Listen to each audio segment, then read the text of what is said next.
technicals, you want to look at charts, bada boom, bada boom.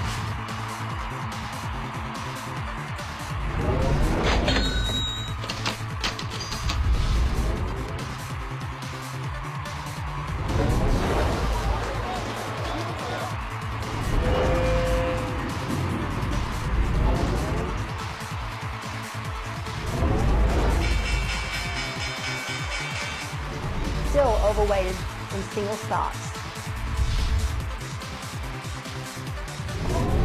34.56. That's your power pick of the day.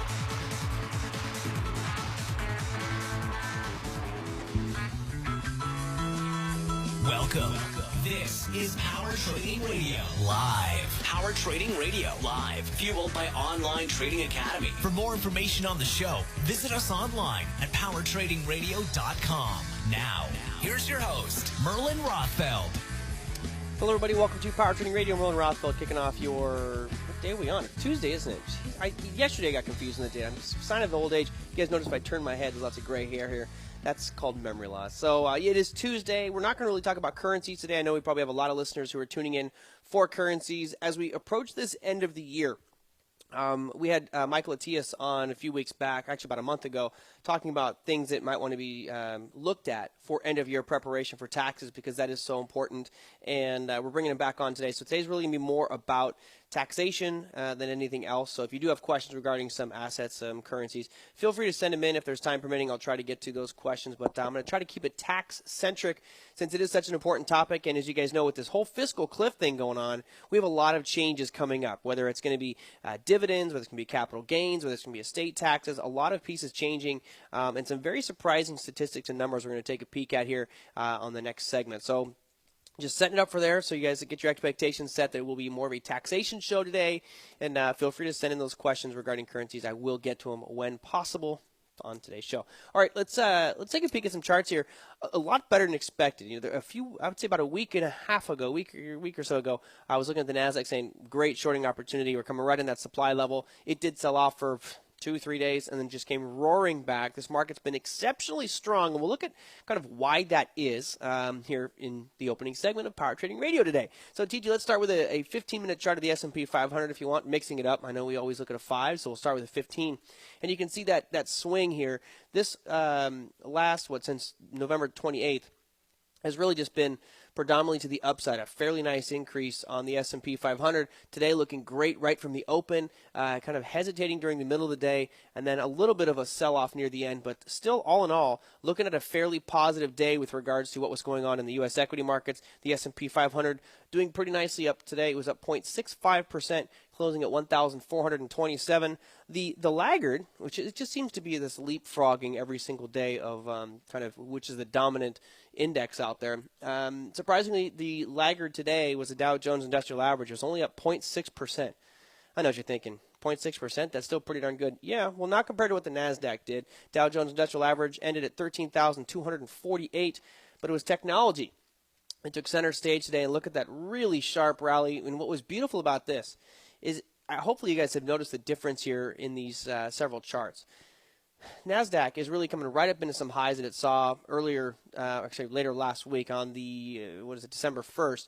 You can see that peak, and then it just sold off from that peak. That was also that supply level that we saw it hit a while earlier. So today we came rocking really strong right into that supply level, and then proceeded to sell off from that point. Nice trading opportunity there, and you know, what is it? Is it Apple? I'm sure many of you are going to be thinking.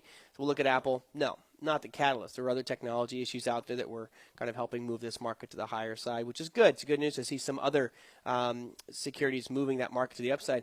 I'm going to try something here real quick. You want to give it a shot? We're going to see if we can do a little bit of weatherman segment here for this part. And now that I've got this chart up here, go ahead and see if we can. Oh, wow, look at that. Like magic. Now I'm here standing in the clouds. Of course, a little bit hard for me to see where things are going here, and I can't change the charts on the spot. But if you notice, we've had this real nice sell-off. This is Apple's chart again, and then we kind of had that little bounce back up. This, to me, overall, looks extremely weak. So what I'm going to do is I'm going to bring this back to, let's look at the technology again, and this will probably give us a better idea of what I'm really referencing, which was this high point back here. This real nice high point. We came right into it again over here. This is a shorting opportunity, if you ask me. I'm looking at this for a potential short. And the other side of this, Remember, we had talked about the Dow was the first, or sorry, NASDAQ was the first one to reach the supply level, and then we're looking at the S&P as being the second, was kind of there, and the Dow was actually further away, a long ways away from it. Let's do this. Let's look at DAILY, and we'll bring up DIA. I'll be like the weatherman soon and have a little clicker for this.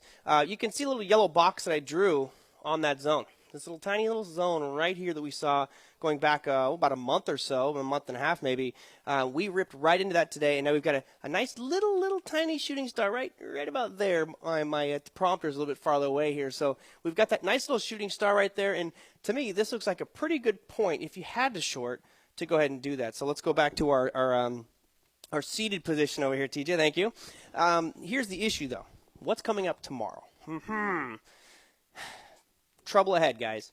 FOMC's meeting right now. Well, they're probably done because they're lazy and they don't meet that all day.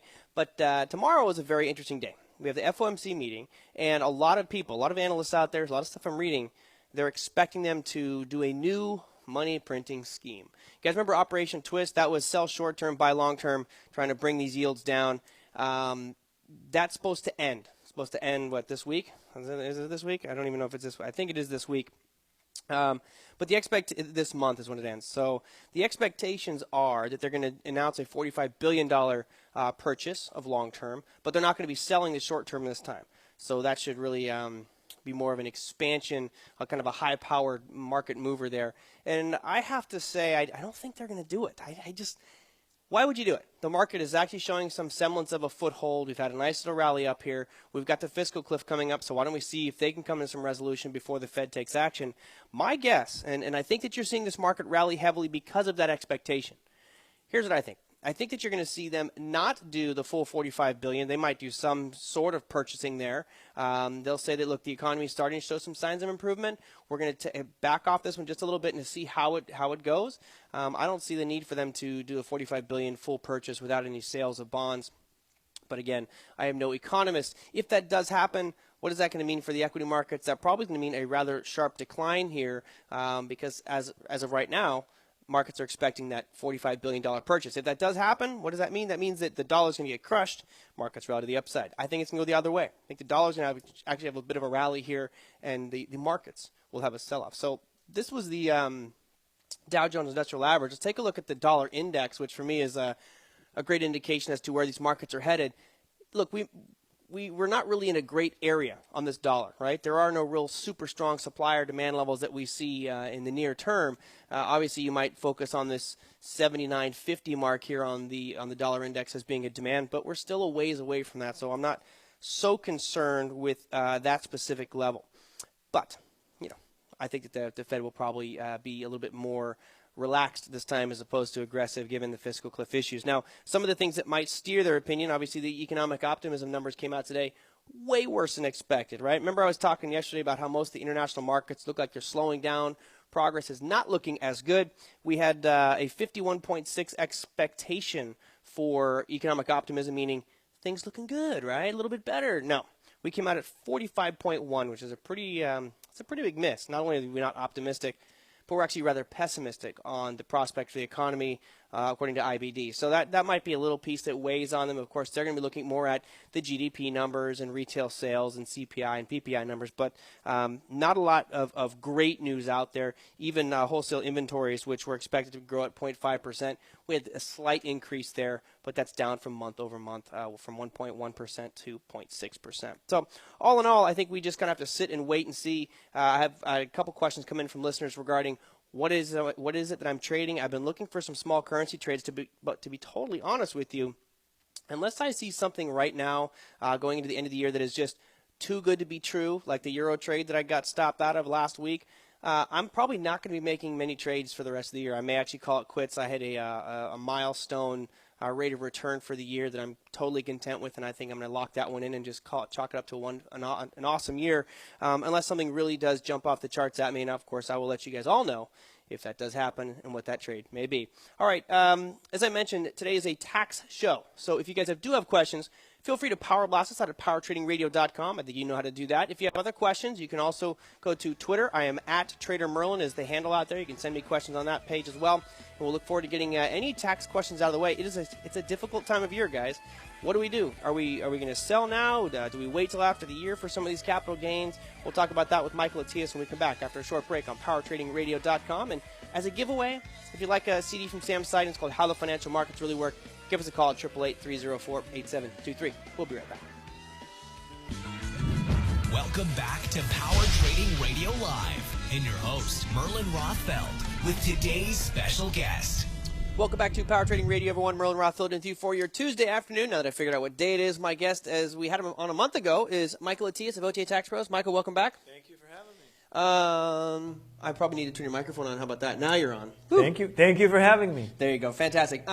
Look, last time we talked about some of the things people should be considering. Obviously, that was back, I think, early November, and we on this show, obviously, we're talking about trader. We're talking about setting goals, objectives, strategies, tactics, psychology. Taxation is still a bad word. Like, people don't want to talk about taxes because, boo, the tax man and the IRS code is so complicated. We hopefully established last time on this program that it's not something that should be feared. It's something that just should be planned for, kind of like a trade. Every time you set it up, let's plan every step out. So if I do get stopped out, I know what my risk exposure is. Time is running out for a lot of these traders. We're coming right near the end of the year. They've got less than 3 weeks left. I kind of want to start off by breaking it into two elements. Let's look at things from things that people should make sure they do by the end of the year, and some things that they can let slide until April 15th, because there are definitely two different buckets there. We're in stress mode. What should they think about now between now and December 31st? Right. So as you all know, or maybe you don't know, we talked about last program about Tax Mageddon, which is the single largest tax increase in the history of the United States. $494 billion of additional taxes are going to be collected from the American taxpayer. So Sweet. That's a big hit for everyone. It's going to affect everyone, even people in lower brackets, Maryland, even people that earn $30,000 or $40,000. They're going to have their child tax credit go down from $1,000 to $600. So if you got a couple of kids there, you're looking at $800 right there. Mm-hmm. Also, the 10% bracket, that's going to get canceled. So a lot of changes are going to happen. There's too many changes to count right now. If everybody looked at the last budget, it's 2,000 pages. Good luck reading it. Yeah, good luck. But one of the things that we want to do is we know that tax brackets are going to go up. So what we want to do is, if you have income set to occur in 2013, but you have the ability to get it in 2012, you should do that. So let's say you're a contractor, you're an artist, it doesn't matter what you do, but you have the ability and you have a payment coming up. If it's possible for you to receive this payment in 2012, you probably are going to pay less taxes because your brackets are lower. You want to make sure that you don't jump a bracket by doing so. So that's one thing that you can do. The other thing that you can do is, if you have capital gains, any appreciated asset that you have, you want to make sure that you sell it now. Why? Because capital gains are going to go, long-term capital gains are going to go from 15 to 20%. Plus, we have the surcharge from Obamacare. So if you're at the rich bracket making, what is it, they're fighting if it's $200,000 or $250,000. Big deal. A lot of our students are making this kind of money. I know a lot of our listeners are making this kind of money. So this is important to know. It's another surcharge of about 3.8%. It's the first time, by the way, that Medicare self-employment tax, basically Medicare and Social Security, is going to be imposed on unearned income as opposed to earned income. In the past, you paid you had wages, you paid Social Security. Right. Now, even if you have earnings from dividends and from capital transactions, you're going to pay that. So that's another thing. Of course, keep in mind, we're talking from a tax perspective. So I don't know what will happen to your investments in 2013. It is possible they're going to blow up and go by 30, 40%. So you keep that in mind, but from a strict tax perspective, sell your position right now. Well, and I think that's an interesting thing. It's almost like the opportunity cost, right? Right. Let's say I have, and I'm just throwing this out there hypothetically, I've got 1,000 shares of Apple, and I'm up $100 per share. Okay, well, I've got technically $100,000 of profit. Well, if I sell that now and save myself that extra little 5% from the long-term capital gains there, it might rally up 50% by the end of the year. Just hypothetically. Right, and that's a possibility. It's a very tough thing to figure out, is it worth it? I personally think, you know what, if you're up so much on a trade, you probably should just enjoy that, sell it, lock in the profit. If you really like it, you can buy back in January 1st or 2nd, whatever day the market's going to be open. You want to make sure that you do that after 31 days because then you trigger the wash sale rule. Well, but if it's a gain, there's no wash sale. It shouldn't be a wash sale. Unless you're a trader. Right, unless you're a trader, right, then you don't have that.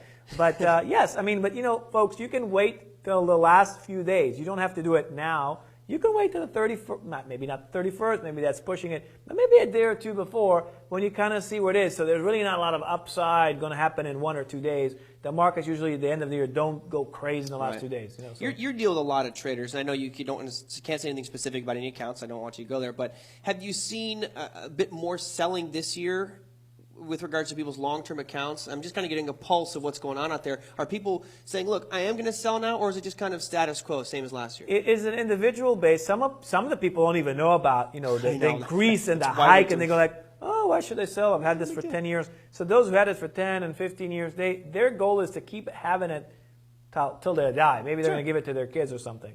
So those people don't care about it because they just hold it. Some people love their, ExxonMobil and Chevron stocks and GE and all of those dividend-paying stocks. They're just going to keep them forever. But keep in mind also that the strategy of dividend investment is going to change now because dividend is no longer going to be taxed at 15%. It's huge. It's going to be ordinary income. So if you're at that high bracket, you can have a swing of from 15% to potentially 40%, which is going to be the highest tax bracket. So not even mentioning alternative minimum tax and all that. Sure. So you can have a 25 to 30% swing. That's why we talked last time about the Waltons, the Walmart family selling, exercising some of their stuff. It's not just them. I was going to try to bring it up here for the show for you guys. There was a list of the big CEOs like Larry Ellison, a savings of something like $70 million just by paying himself that dividend now as opposed to next year. And, if all the big cats are doing this, I think it's very important that we pay attention. You said something kind of funny that you've got some clients out there, and I think this is universal, that they just don't know, like, oh, I don't care, what's an extra percent? Well, if you made $100,000, 1%, $1,000 is an extra grand. I mean, I think that makes sense. If it's 5 or 10 or 20%, now you're really talking.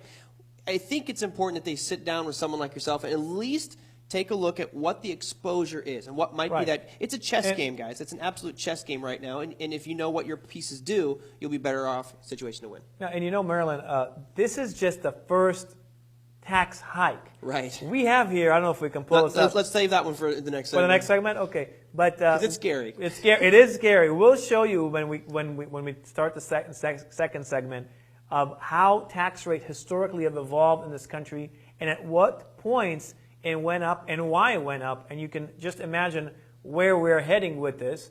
But, maybe some suspense here. Yeah, we'll save that little drama out there. Many of you probably think, gosh, taxes are so high right now, I can barely make ends meet. Now they're going to go up even more. Look, when you guys see some of the numbers that Michael and I are going to go over a little bit later on, you're going to be like, I want to pay all my taxes now as opposed to... Exactly. So, you mentioned also, there are other things you can do before the end of the year. So certainly one thing comes to mind is always putting more money into your retirement account, reducing that taxable income, locking the money in a tax-deferred vehicle. That's always a good thing to do. For most people, I would say. There's always exceptions. And you can do that. You don't have to do it right now. If you have an IRA, you got all the way to April 15th.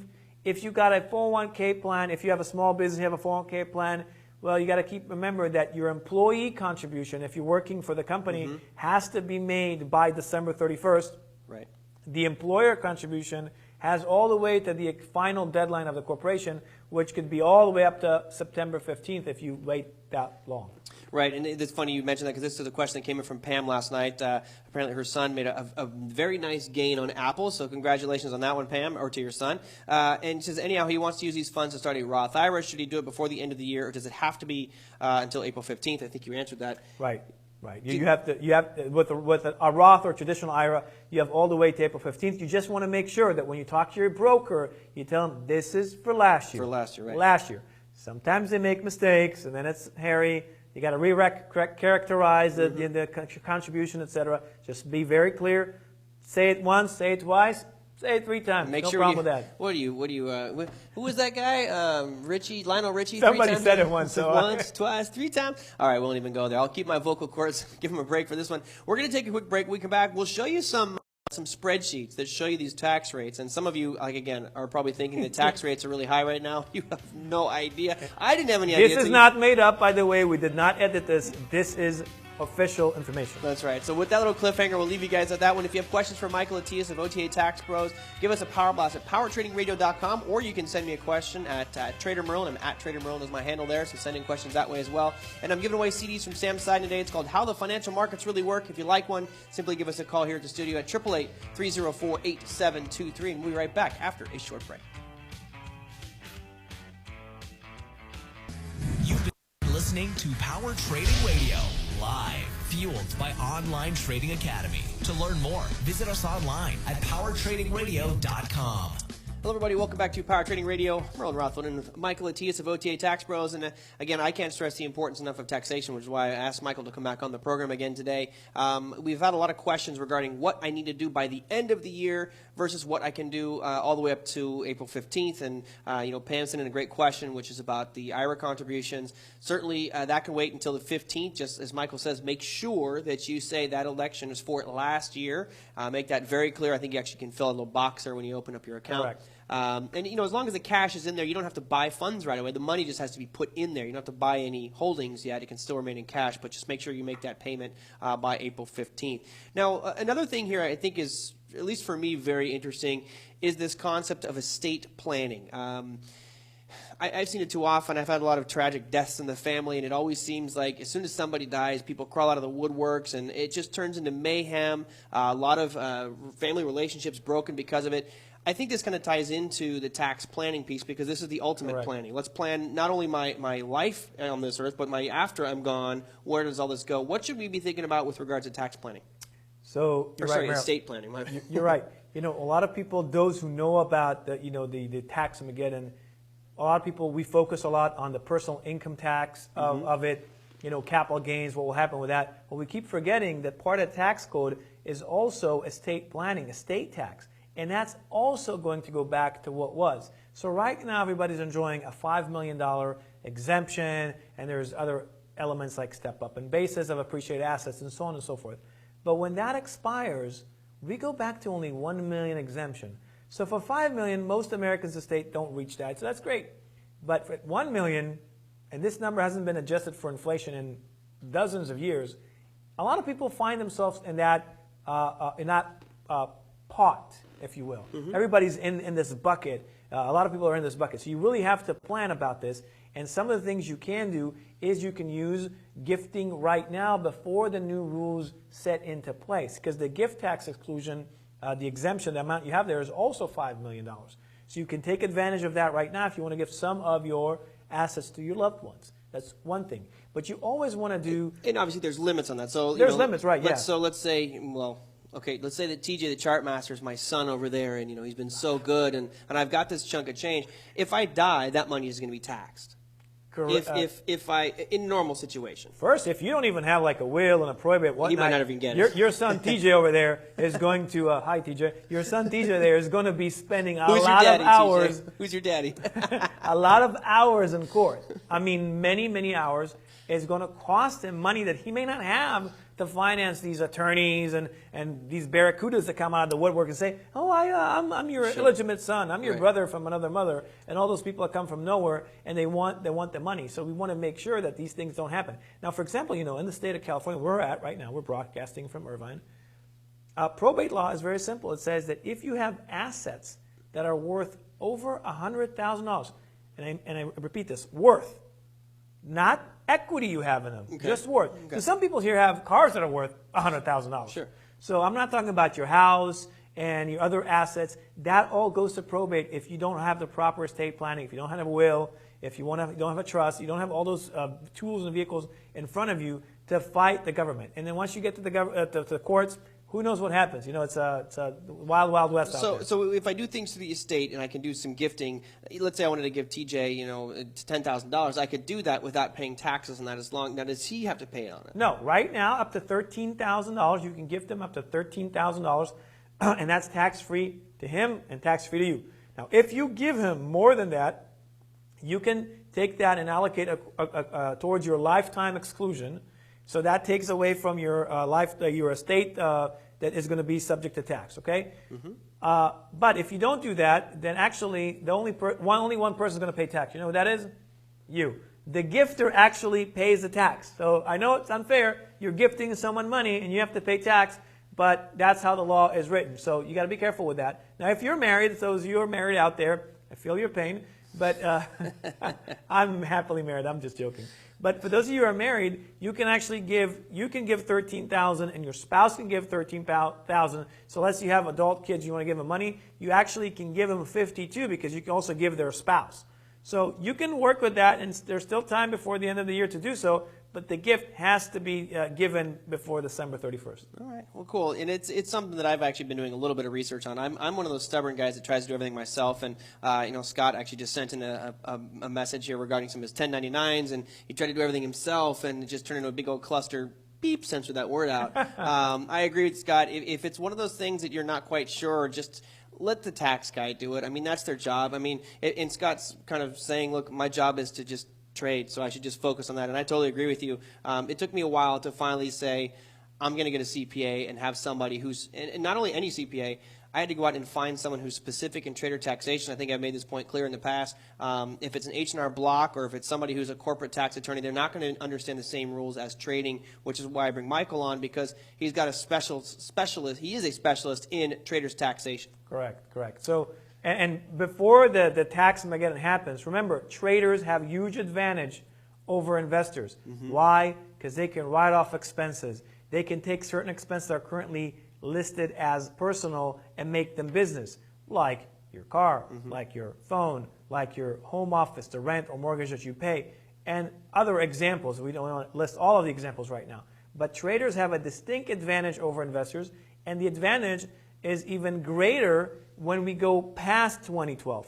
It was already great. It's going to be greater in 2013 because the old tax rules are going to come into place. So it's very important that you learn how you can qualify as a trader, how you can save on average, about roughly around $8,000, if you calculate everything. So $8,000 is a lot of money. If you think about it, you take that $8,000 and you also dump it into a 401k, right, and then you trade it, and then it goes on and on and on. So the gap is going to be a lot wider in 15, 20 years from now, from you to your friend sitting, next door neighbor who's still an investor. So you probably want to be that trader.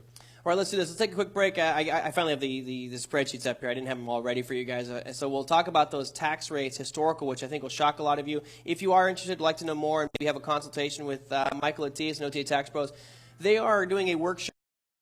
It's a full online workshop that will be at 3 to 4 p.m. Pacific time this Thursday. If you guys are interested, you can go. TJ, bring up the page over here if you wouldn't mind. You can go to OTATaxPros.com. You can see right on the left-hand side there, there's two little workshops, and those are the last two workshops for the year. Thursday, December 13th, which is coming up this Thursday in 2 days from 3 to 4 p.m. And then on the 20th of December as well, there's another workshop there. It's free, simple registration. It'll be a 1-hour kind of intensive thing about what you should be looking at and some of the considerations. And if you want to take it further, Michael has created a tax class, which I think is going to be very beneficial, especially for those of you who are doing well at trading. And even those that are not, there's all kinds of savings that you can take and recoup some of those losses. So let's take a quick break. When we come back, I want to show you these tax rates as well as get into some of the other questions. I got a great question from Marcine asking if short-term traders make money. Well, I'll answer that one as soon as we come back after a short break on PowerTradingRadio.com.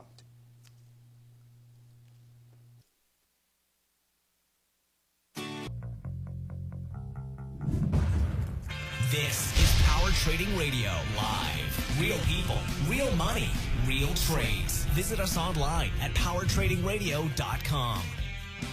All right, everybody, welcome back to Power Trading Radio. I'm Roland Rothfield with Michael Atias of OTA Tax Pros. We were looking at preparation for the end of the year, maybe some considerations for April 15th, and kind of how we allocate those two, responsibilities and time horizons that we have coming up very quickly. We talked a little bit about the taxation implications for the dividends, which that could really jump up. And, of course, we've been talking about these billionaires who are making a lot more money by paying attention to this tax code, and that's why it's important for us to address this issue as well. One of the things I wanted to bring up here, Michael, was right now we're all whining, complaining that our taxes are going to go up. And it's not like they're going up 10, 20% on income. They're going to go up a little bit.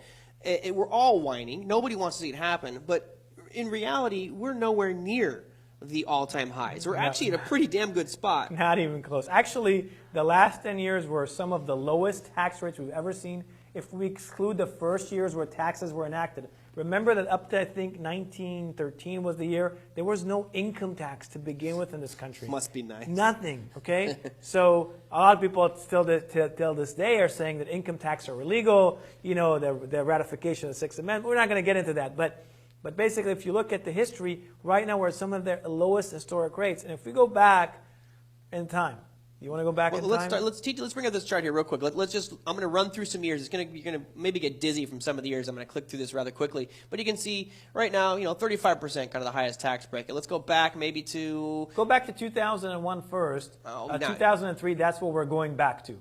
Great. Now you're going to make me get dizzy I'm from sorry, scrolling. 2001. Okay, so here we're at 39%, 38%. Okay, that's fine. That's what we're going back to. The brackets, you see the brackets? Right, so we're going to go back up to where we were in the... Right, one noticeable thing is you don't see anymore that 10% bracket. That's going to be gone. And then you see brackets go up from 15 to 20. Instead of 15, 25, it's 15, 27, 31, 35, okay, so 40%. Let's take a peek. Let's go back to, let's say, here's the 80s, 50%. So, the 80s was 50%. So we're talking about going back to the 38. This is only the 80s, guys, and we're up at 50%, which may seem ridiculous. I mean, I'm sure there'd be mass outrage if we went back to 50 anytime soon. It gets worse. Let's go back to, let's say, here's the 70s.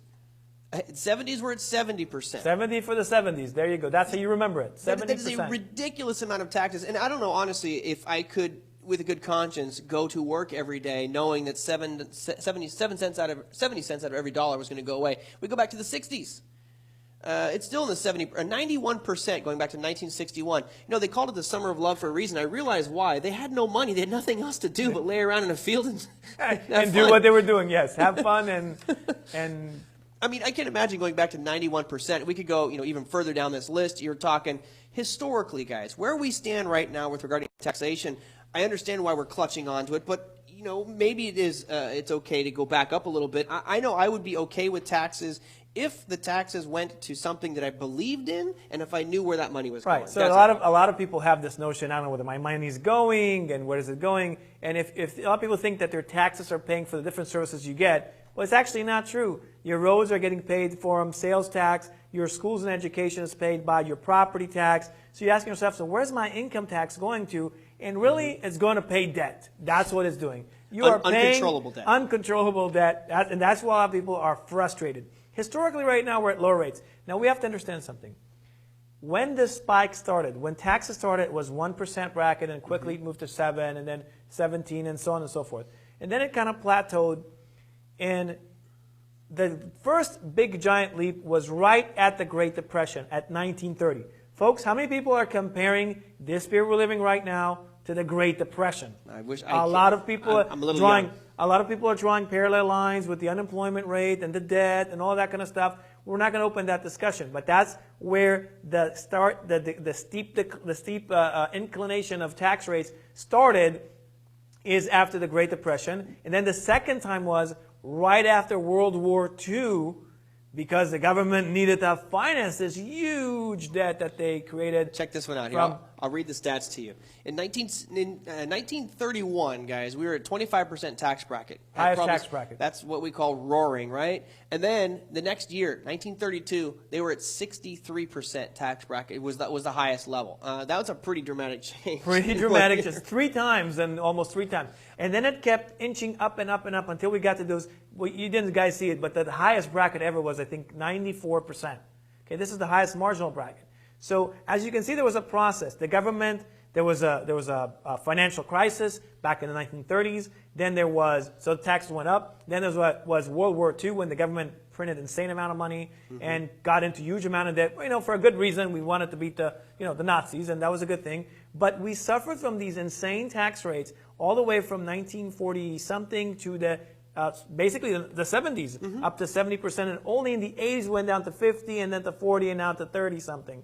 So if you're thinking this is bad, it can get really, really worse. I'm not suggesting we're going to go back to 90%. No, and I think, but even if we do, and this is a good question, Rick, you brought in a great comment here, and I totally agree with you 100%. That's kind of why I can't stress taxation planning enough. Rick says, marginal rates were higher in the past year, but people paid 18% on average. I don't know if it's 18% on average, but there were plenty of loopholes. Correct. The average person doesn't know what they don't know. And when I went over to Europe, I realized that I could get 100% of my federal income taxes back if I stayed out of the U.S. 11 months or more per year. So you can guarantee I didn't set foot in the U.S. more than 29 days in 1 year. I didn't know that until I got the right tax person. And to me, that's important when we look at traders' taxation. You can skirt a lot of this. Right. So we're not saying, as Rick is bringing up, it's a good point. We're not saying that everybody's going to get just clobbered, but if you don't know the rules, that's what's going to happen to you. So there are a lot of loopholes, and the government is trying to gradually close a lot of these loopholes. They're talking about, hey, let's take out mortgage interest out of this thing. Let's take out this out of this thing. Let's cancel this credit and that credit. So they're inching, closely and closely. You can't see a president or any government going from 12% or 18% average to 70. That will not work. So they do it gradually. Now, going back to us, what we love to do is investments and trading. It is very important that we figure out a way how we can qualify as traders, because we'll have a lot of other options riding your expenses. I mean, Marilyn can tell you here, your other instructors that you've know will tell you about all the other ways they can write off your expenses, and you can do exactly the same. Well, hold on. Let me clarify here. I am not a tax professional, so I can't tell you. I can tell you some of the things that I'm personally doing, but it takes someone like Michael, who is a professional, to say, this is your situation. And, if you look at somebody like, a Brandon Wendell or a Sean Kim or a Corey Lane and myself, yeah, we're making money, but we have different considerations. And that's why, your tax class is so important, because we're all different. It's kind of like trading styles. We all want to trade and make money, but how do we go about doing that? And I think that's the important part with your planning. Correct, right. So, excuse me. There's different paths for different people, because your life is different. Some of you are younger, some of you are older, some of you have other goals with trading. So all of that goes into play when we decide what's the right path for you. And sometimes the decision is to not make a decision right now, but to build a path or a system where you'll get to certain junctures, you can make this action or that action that will save you on your tax bill. And I can't stress enough, what it means to save on taxes, but imagine that every year you'll have another $5,000. Okay, maybe that won't dramatically change your life, but what if you took that money and save it, and put it in some type of retirement plan or other tax-deferred vehicle? What will happen 20 or 30 years from now? I can tell you'll have hundreds of thousands. Absolutely. No, this is the premise behind the Proactive Investor course, which says, look, if we know what our rate of return is, we can build a portfolio and achieve that rate of return. And if we can use something like selling options or another strategy, maybe get an extra 1% per month. And think of it, even if it's just 1% per year, I know it doesn't seem like much, but it's that compounding effect, and it does add up. That's the whole principle of time, duration, and compounding interest. Let's go to this quick question. I want to make sure we get to our listeners. Marcine sends in a question, and I don't know, you've probably seen their taxes. I know where I stand. It says, do day traders make money in the long run? It is often said that those who trade smaller time frame than 1 hour lose money. That's a philosophy question. I can show you people that make money trading long term, and people trade money short term, and those who, I have a student who says his philosophy is one trade a day. It works for him. Cool. I don't know if it works for everyone. I have another student, he has a philosophy that he trades only in the first hour. I have other students have a philosophy that says, I'll only hold a position no longer than a few minutes at a time. Now, some of them make money, some of them don't make money. There's a lot of ways to make money out there. There's not one single exclusive way, but you got to find out also what fits to you. What I see, Marcine, is the most important thing why some traders fail is because the mental part, they don't have it down. They panic, they try to force it, they try to make too many trades or too little trades, they try to make it too quick. They see, if I don't make money in 3 months, they think, oh, I'm terrible at this. It doesn't work this way. Each and every person has their own learning curve. Some of you are going to make it big in a few weeks or a few months. You shouldn't. Honestly, you shouldn't. If you make it big that quickly, you're getting lucky. Realistically, it should take you several months to get it, But some of you it's going to take them longer. I just sat last week with a person who told me, listen, I tried this, and I tried this, and I went to OTA, and I even went to another class because I thought maybe OTA is not the answer, and then I realized OTA is the answer, and it didn't work out, and then finally he said, After 5 years, 2 months ago, it dropped. And I got it. He says, and for 2 months, I am trading and I'm killing it. I've got Am I Scott, suggesting it's 5 years? No. But Scott wrote in one. He says it took him 2 years to finally get it. And it does take time. I think going back to Marcine's comment, look, everybody can make money at trading. And bottom line is that it's about having a plan and approach to trading. Correct. Yes. I'm a day trader. I trade intraday, 5-minute charts, 15-minute charts, and certainly I'm not one of the statistics that say that I'm losing money. I'm doing pretty good. And I've seen a lot of traders in the past on that trading floor that traded small time frames that lost money. The common theme was they didn't have a plan and an approach that they could replicate, which is kind of why we're doing this program, why we're sponsored by Online Trading Academy, and the purpose of education. And then once you get successful, you have a plan for your taxation, which is why I bring Michael. Michael, we got to wrap things up here. Any last-minute comments you want to make about the market, what we should be looking for, or kind of maybe about your class? you guys don't wait for the last minute. There's still a couple of weeks left. So if you want to know more about it, you can attend our webinar. It's coming up this Thursday and next Thursday at 3 p.m. Pacific Standard Time. Also, we'll give you an introduction to our class where you have a fountain of knowledge about this stuff. Our students are raving about this class. They absolutely love it. They say, thank you, OTA, for having this class, because we have everything you want to talk about related to trading and taxation, including retirement plans, including some of the other options that we have for you.